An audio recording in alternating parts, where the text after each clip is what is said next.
The Canadian Remote Dual Qualifier results are in, and I must say that these are kind of interesting, actually. We had Hanko Chow, Jesse Cotton in this flight, and I also believe that Ryan Yu was in here as well. That's a powerhouse stack. Make sure you subscribe so you do not miss out on more excellent content, especially these little metagame deck reviews. This chart is going to be relevant, unlike the last one. Now let's dig on into this cool little breakdown, actually.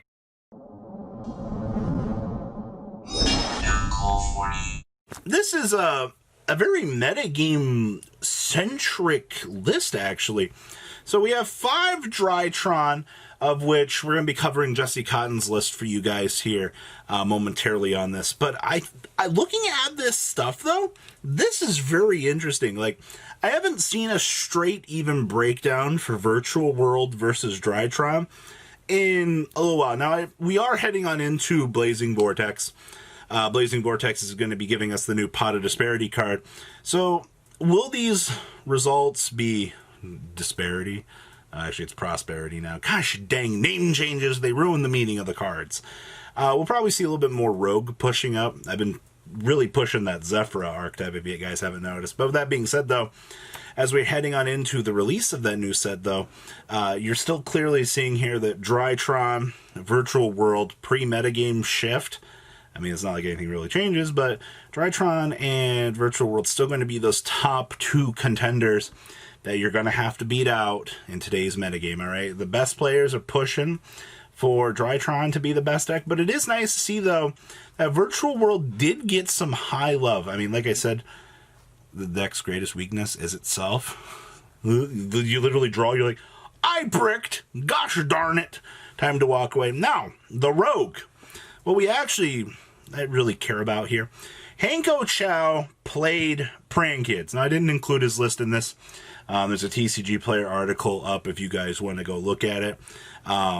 Really, seeing Hanko playing this deck is absolutely amazing. I believe he went undefeated in Swiss with Praying Kids.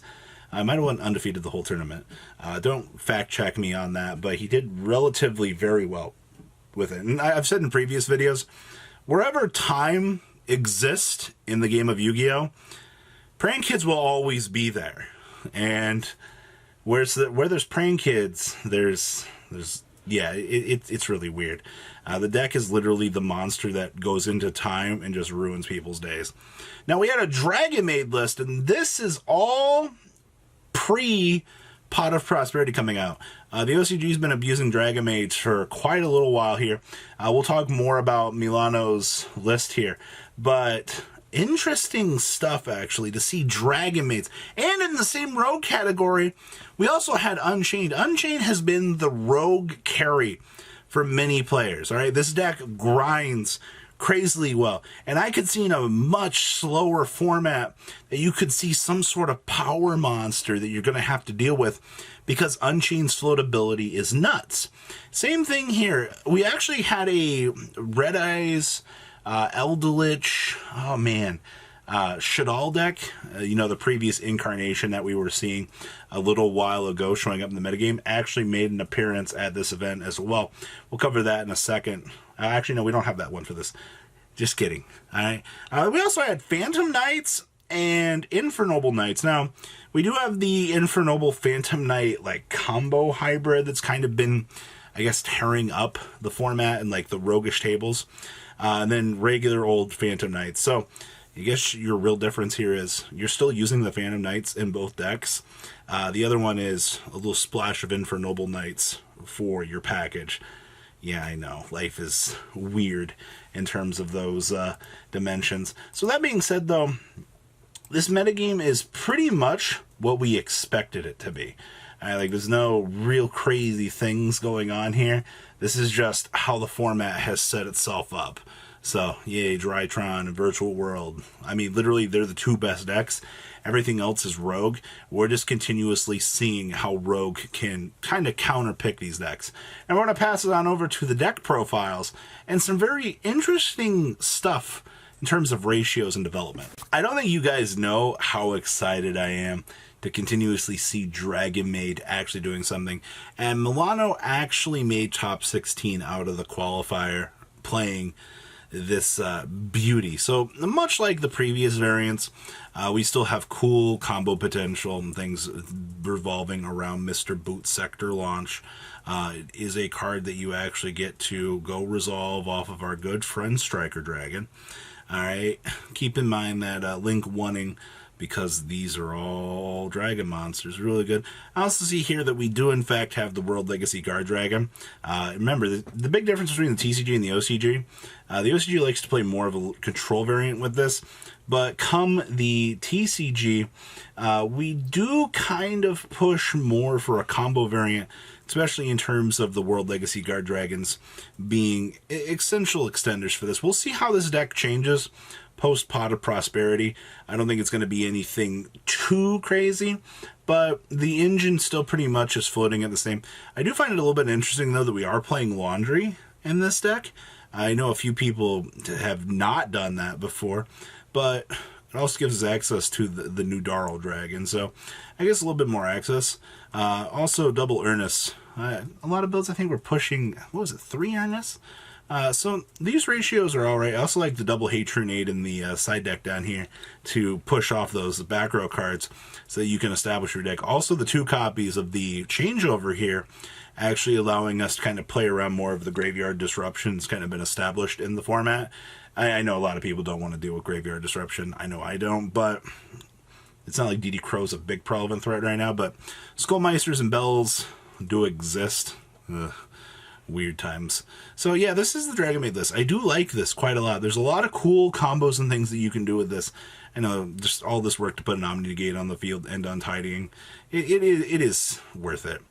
Alright, next up we have some love to the Phantom Knights. And this is literally just Isolde Dump Turbo. Alright, like, I don't know if I can really explain to you the sophistication of this deck, the 900 IQ that really goes into building this, but Daniel Nguyen really did explore this option. I mean, on the worst case, bare bones engine for this deck, you can technically just go 2 monsters, make the Dragoon. You've always got that issue, but your big goal in life here is with these being warriors, you do want to be able to capitalize on these, get into the Assault and Start combo, and start exploding these spells and traps, and then just looking at your opponent going, what are you going to do about it? What are you going to do? Nothing? Okay, you're just going to lose. This is the perfect definition of Warrior Turbo, and it is quite the interesting homunculus of just the good cards squashed together. Isolde ban win, by the way. I already have been hearing people calling for the ban of this card for a little while now, but especially when you're doing stupid things like this with this deck. Alright, so Warrior Toolbox continues to explode with new variants. It's interesting. I will say that. I do like this. Cool little options. Next up, we have Unchained. This is actually, kind of looking at this, is about what I would expect for the format. So this was Kevin Rodriguez's list for everybody. I see, of course, we're packing in the triple Torrential Tribute. There is absolutely no reason why you should not be playing Torrential in this deck. The double heavy Storm Duster is a little bit interesting, but I do understand that you do need to be able to pop your traps. I've definitely seen this become more of a norm. Also, the fact that we've also maximized on the triple trap trick here, the fact that these are normal traps, just literally doubles down and gives us more options. Also, we do have access to the Ice Dragon's Prison through the trap trick, which is going to further punish the opponent. Speaking of trap trick, you know, in the side deck, we're going to have access to the Transmigration Prophecy. We'll also be able to set the different dimension grounds off of this. So you are going to have that wider range of options for you. Also, spicy double access code talker, but we're playing, you know, Pot of Extravagance. So we don't really have much of a choice. We are going to have to explore that bulk down option to ensure that, hey, we can make sure that we can win the game. Outside of that, I do like this. Very basic stuff. The one of Soul of Disaster, the best floating engine capable, and then you're just going to use your trap cards to blow your opponent out of the game while resolving some good hand traps. I think that literally describes the experience that is, yeah, Unchained. Last but not least here, we have Jesse Cotton's list. And I know everybody always is such a sucker for information from Jesse, and it's not a bad thing. But the player base knows what they want.